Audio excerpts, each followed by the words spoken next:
الحمد لله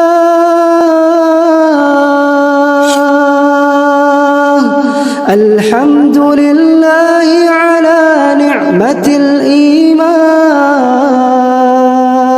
الإيمان الحمد لله على نعمة الإسلام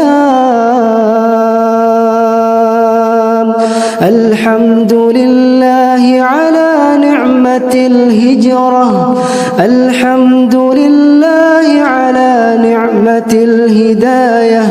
الحمد لله على نعمة المغفرة اللهم اجعلنا لك ذكارين